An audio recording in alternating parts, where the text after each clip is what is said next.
인터넷으로 아마 질문을 받아가 선출을 했나 봐요. 그래서 조금 시간이 지났지만 한번 읽어보겠습니다. 안녕하세요. 24살의 학생입니다. 대부분의 졸업반 학생들의 고민이지만 진로 문제를 고민하고 있습니다. 현재는 4학년이라서 졸업 후 취직이나 대학원 진학이냐 고민이 많습니다. 부모님께서는 너희 뜻대로 해라 라고 말씀하셔서 선택은 저에게 달려 있습니다. 제 가까운 친구들은 많이들 대학원에 진학했고 꼭 대학원에 가야 한다면서 대학원에 가서 어찌어찌 버티겠지만 제가 어떤 목표의식이 없이 석사 박사 공부를 계속하고 싶지는 않습니다.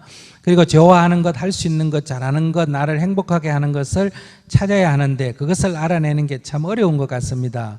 그런데 욕심이 많아서 그런지 하고 싶은 것은 많습니다. 되고 싶은 것도 많고요. 여태껏 대학교 때 배운 전공과는 아무 상관없는 것이라 해도 제가 하고 싶은 것을 해야 하는 건가요? 그러다 보니 대학교와 선택할 때는 대학교과 선택할 때와는 너무 생각 없이 지원했던 것 같아서 회의감이 듭니다. 좋아하지 않는 것, 잘 안 맞는 것도 억지로 하면 중간은 가겠지만 그렇게 살고 싶지 않아서 어떻게 해야 될지 고민이 됩니다. 제가 좋아하는 것을 어떻게 찾아야 하며 어느 정도의 과감성을 가지고 그것을 실행에 옮겨야 할까요? 현실과 어느 정도 조율해 나가야 할까요? 법륜 스님의 답변을 부탁드립니다. 그랬어요. 근데 이 학생 질문을 조금만 살펴보면 지금 좋아하는 것이 뭔지를 몰라가 찾는데요. 여러분들 지금 그렇죠? 근데 이거 말이 안 돼요. 좋아하는 거 없는 거예요, 지금. 무슨 말인지 아시겠어요? 좋아하는 거 없으면 좋아 안 하면 돼요. 근데 왜 좋아하는 게 없는 사람이 좋아하는 게 있어야 되고 그 좋아하는 것을 이렇게 찾으러 다녀야 돼요? 좋아하는 게 없으면 없는 거예요, 그냥. 그러니까 이게 생각이 지금 굉장히 잘못되어 있는 거예요. 그러니까 지금 대학을 딱 졸업하면 이런 상태로 대학원을 가는 거는 제가 볼 때 과거에는 이렇게 억지로 공부해도 공부하면 쓸모가 있었는데 지금은 이렇게 억지로 공부하면 이후 여러분들이 사는 세계에서는 별 쓸모가 없다. 저는 이렇게 생각을 해요. 그래서 과감하게 대학은 가지 마라. 대학원은. 그럼 언제 대학원을 가느냐? 꼭 이건 내 공부를 해봐야 되겠다. 이건 내 꼭 연구를 한번 해봐야 되겠다. 이렇게 자신 내부로부터 욕구가 일어나거든 30살이 되든 40살이 되거든 좋으니까 그때 가서 해라 이런 얘기예요. 그럼 지금은 뭐 할까요? 졸업하면 그냥 직장을 구해라. 이렇게 자연적으로 살아야 됩니다. 삶은 자연스러워야 되거든요. 성인 20살이 넘어서 성인이 됐다는 건 뭘 말하냐? 자기의 생존을 자기가 책임진다. 이게 성인입니다. 그러니까 자기 생존을 자기가 책임 못 지는 것은 미성년이에요. 미성년자는 어미가 부모가 도와줘야 돼요. 미성년자는. 근데 여러분들이 20살이 넘었으면 일단 성인이라고 하면 자기 생존을 자기가 책임져야 돼요. 근데 지금 24살이 됐는데 자기 생존을 책임 안 지고 무슨 대학원을 가느니 뭐 어떻게 하느니 좋아하는 게 뭔지 잘하는 게 뭔지 앉아가 고민하고 있다. 이거는 한마디로 말해서 망상을 피우고 있는 거예요. 그러니까 제일 먼저 딱 졸업하자마자 어쩌면 학교 다니는 오늘부터 바로 자기 생존을 자기가 책임져야 돼요. 그럼 바깥에 아르바이트 자를 구하다 뭘 구해가지고 자기가 먹고 사는 걸 책임지는 것만 책임이 아니고 집에서 자기 집에다가 아르바이트 자를 구하는 거예요. 아시겠습니까? 대학교 1학년 들어가면 바로 그렇게 해야 됩니다. 그게 안 되면 자기 미성년자예요. 미성년자면 부모 말을 들어야 돼요. 미성년자는 권리가 없어요. 이렇게 성년이 딱 되면 어떠냐? 자기가 누구를 만나든 뭘 하든 부모 얘기 안 들어도 아무 죄가 안 됩니다. 자기가 성년이라는 것은 독립된 존재라는 거예요. 그러니까 먼저 독립된 존재가 돼야 됩니다. 그러니까 어떤 거든 관계없이 취미니 좋으니 나쁘니 따지지 말고 제일 먼저 생존할 수 있는 적어도 50만 원짜리 수준의 직장을 파트타임이든 뭐 본직자이든 먼저 구하고 그 직장을 구해가 다니면서 자기가 좋아하는 것도 한번 해보고 잘하는 것도 한번 해보고 하고 싶은 것도 해보고 이거는 괜찮아요. 그렇게 하면서 이것저것 젊을 때는 이것도 해보고 저것도 해보고 이리저리 해보고 하면서 그중에 잘하는 거든 좋아하는 거든 자기가 찾아가면 돼요. 그러니까 제일 먼저 제가 권유해 주고 싶은 것은 자기 생존을 자기가 책임져라. 그러면 학비 같은 건 어떡하냐? 이거는 우리가 융자를 내서 다닐 수 있기 때문에 회사에 은행에 융자를 내든 부모에게 융자를 내면 돼요. 부모에게 계약을 해가 빌려서 다닐 수 있어요. 그러나 적어도 기본적인 삶의 자세가 이렇게 돼야만이 건강한 정신과 육체를 가질 수 있어요. 이게 안 되면 항상 이렇게 이제 앞으로 세상에서 어떤 지위가 되어도 늘 방황하게 된다는 거예요. 나는 여러분들이 그런 삶의 자세가 필요하다. 문제는 현대사회가 바로 이렇게 경제적으로 나은 환경 속에서도 특히 헤매는 이유는 아직 성년들이 안 됐다 이런 얘기예요. 그래서 성년이 되는 것, 사람이 되는 거죠. 그리고 반드시 누군가의 도움을 받을 때는 잔소리를 들어야 된다. 간섭을 받아야 된다. 부모기 때문에 간섭이 아니라 도움을 받기 때문에 간섭을 받는 것을 정당화해야 되고 간섭이 받기 싫으면 자립을 해야 된다. 그래서 삶이 자립이 돼야 됩니다. 이거는 누구로부터든 자기 삶이 자립이 돼야 된다. 이렇게 해야 뭐든지 앞으로 될 수가 있다. 제가 저한테 묻는다면 저는 그렇게 답해 주고 싶습니다. 두 번째, 열등감이 괴롭습니다. 저는 자취방 구할 돈도 마땅치 않아 힘이 드는데 돈 걱정 없이 쉽게 직구하고 마음껏 놀러 다니고 그런 친구들이 부럽고 너무나 예쁘고 성격도 좋고 공부도 잘하는 친구들이 부럽습니다. 심지어 친한 친구에게까지 열등감을 느끼니 그 친구에게 미안하고 제 자신이 너무 밉습니다. 매일매일 잘 살아야지 다짐하다가도 어느 순간 한 번 열등감에 빠지면 삶이 괴롭고 살기가 싫다는 생각도 합니다. 열등감 어떻게 극복하나요? 네.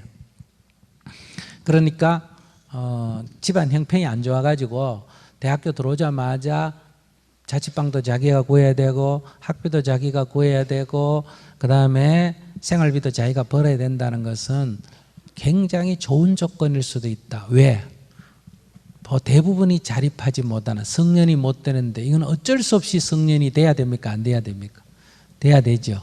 그래서 이것이 나중에는 훨씬 자신에게 유리할 수가 있다. 지금 모든 게 다 갖춰져서 노는 게 굉장히 좋아 보이지만은 인생의 결과로 볼 때는 그 사람은 20대를 계속 미성년자로 보냈기 때문에 나중에 삶이 훨씬 더 후퇴될 수도 있다. 그래서 그걸 부러워할 필요는 없다. 이런 얘기예요. 그런 면에서 인생을 너무 짧게 계산할 필요가 없다. 고등학교 때 공부 안 하고 노는 애가 부러웠다. 그러면 나중에 과보를 받잖아요. 그게 부러워할 일이에요. 그게 고등학생이 공부 안 하고 오토바이 타고 놀러 다니는 거 그 수준에서는 굉장히 부럽죠. 그게 부러워할 일이 아니에요. 그건 목숨을 잃을 위험도 있고 여러 가지 사실은 자신에게 나쁜 해가 오지요.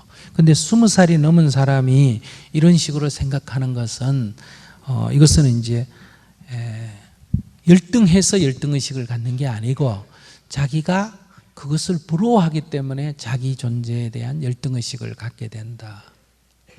존재는 열등한 게 없습니다. 자기가 열등하게 생각하죠. 내가 만약에 아주 돈을 중요시 여기면 어떤 현상이 일어나느냐. 돈 많은 사람에게는 비굴해집니다. 나보다 돈 적은 사람한테는 내가 굉장히 거만해집니다. 내가 권력을 굉장히 중요시 여기면 어떠냐. 나보다 권력이 높은 사람한테는 굉장히 비굴해지고 나보다 낮은 사람한테는 굉장히 거만하게 대합니다. 그런데 내가 돈에 대해서 별로 집착을 안 하면 어떠냐. 나보고 돈이 많은 사람 만나도 별로고 나보다 돈 적은 사람 만나도 별로 신경 안 써요. 교만하지도 않고 비굴하지도 않아요. 내가 이 사회적 지위 같은 거 그런 거 갖고 별로 중요시 안 여기면 누가 뭐 높은 사람 왔다 해서 뭐 비굴하게 굴 것도 없고 나보다 지위가 낮다 그래서 거기 그만 떨 일이 없어져요. 이런 우월의식이나 열등의식은 존재로 붙는 게 아니라 자기가 뭔가에 집착할 때 생긴다 이런 얘기예요. 열등의식만 문제가 아니라 열등의식은 엄격하게는 우월의식에서 빚어집니다. 그래서 내가 뭐 특별히 남보다 잘난 것도 없고 특별히 못난 것도 없어요. 그냥 생긴 대로 살면 된다. 모든 존재는 생긴 그대로 존중받을 존중 우리가 해야 된다. 다람쥐가 토끼보다 못하다. 다람쥐는 사자보다 못하다. 이렇게 생각하면 안 돼요. 다람쥐는 다람쥐로서의 존재가 있고 사자는 사자로서의 존재가 있고 토끼는 토끼로서의 존재가 있다는 거예요. 그러니까 내가 눈이 하나 안 보인다는 것은 불편한 거지 열등한 게 아니에요. 눈이 안 보이는 게 열등하다 하면 사고방식은 두 가지예요. 열등한 내가 죽든지 잘난 상대를 죽여버리든지. 근데 눈이 안 보이는 게 불편할 뿐이다 이렇게 생각하면 그거는 뭔가 대안을 찾으면 돼요. 그러니까 우리의 존재는 열등한 게 아니에요. 모든 존재는 존재 그대로 다 존중받아야 된다. 그런 데서 우리가 가정형편 같은 것도 마찬가지예요. 그러니까 자기의 존재에 대한 이런 분명한 인식을 하면 가난한 것이 미래의 자기에게 굉장히 유리한 삶이 될 수도 있습니다. 저는 가난한 시골에서 자랐기 때문에 지금 굉장히 유리합니다. 제가 만약에 인도네시아나 내일 모레도 캄보디아 가는데 캄보디아나 이런 데 딱 가서 가난한 마을에 가서 사람들하고 대화를 합니다. 그 나라 현지 대학생이 그 나라 대학생이 거기 와서 자원봉사하면서 그 동네를 한 달 리서치해도 주민들의 요구가 정확한 게 잘 모르는데 저는 딱 가서 물어봅니다. 경작할 땅이 얼마요?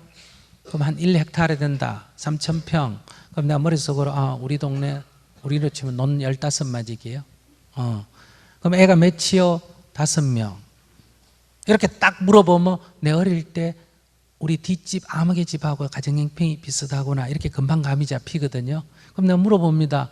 애 중학교 못 보내겠네요. 아이고 스님 그거 어떻게 하세요? 그럼 대반 알지 뭐. 그럼 그 사람들은 아니 외국에서 온 스님이 어떻게 그렇게 잘 알았냐 이래요. 그건 내가 시골에서 자랐기 때문에 누구보다 더 잘 알죠. 농기구 사용하는 것도 이렇게 딱 보면 이거 조금 불편하니까 농기구를 저렇게 바꿔라. 이거 다 공부라는 거예요. 학교 다니면서 박사학위 딴 것만 공부가 아니고 이게 다 공부라는 거예요. 그러니까 존재가 열등한 게 아니라는 거예요. 자기가 가난하게 자랐기 때문에 이 사람은 나중에 만약에 정치한다면 어떻게 했어요? 가난한 사람의 심정이 어떤지, 이 사람이 만약에 어떤 직책을 갖는다 그러면 가난한 대학생의 어떠러움이 뭔지를 꿰뚫어 아니까 정책을 어떻게 만들지를 금방 알 수 있겠죠. 그래서 이거 하나도 내가 경험한 것에 하나도 버릴 게 없다. 그러니까 우리들의 삶에 있어서 닥치는 건 그 어느 하나도 버릴 게 없습니다. 우리가 겪었던 것을 상처로 만들면 그것은 나한테 부채가 되고 내가 겪었던 것을 경험으로 남기면 나한테 엄청난 재산이 된다 이거예요. 그러니까 뭘 겪었냐가 중요한 게 아니에요. 겪은 거를 상처로 만드느냐 겪은 거를 재산으로 만드느냐. 부정적으로 보면 상처가 되고 긍정적으로 보면 재산이 되는 거예요. 그러니까 이분이 지금 자기가 겪은 것을 긍정적으로 돌이켜서 자기의 재산으로 삼으라는 거예요. 지금 이분은 상처로 삼거든요. 연애를 해가지고 아까 고무신 거꾸로 신었다. 그러면 그 연애를 해봤더니 이런 문제가 있구나. 이거 경험의 이하이잖아요. 이것을 경험으로 삼으면 연애 3번만 해보면 연애 박사가 될 수가 있어요. 근데 이거를 상처로 삼으면 어떠냐. 다음 연애할 때 겁이 나가 못해요. 또 뭐예요? 또 이게 또 나를 버리고 갈까? 이렇게 두려움이 남는다 이 말이에요. 근데 우리가 대부분의 인간이 어떠냐? 대부분 상처로 지금 간직하고 있어요. 그래서 두려운 거예요. 그러니까 이런 문제에서 우리가 좀 전체적으로 삶의 문제를 좀 재고해 봐야 된다. 이 지적인 것만 많이 들어있지 이게 인간이 제대로 안 된다는 거예요. 그러니까 지금 이렇게 방황하는 거예요. 자살도 많아지고 우울증이 갈수록 늘어날 거예요.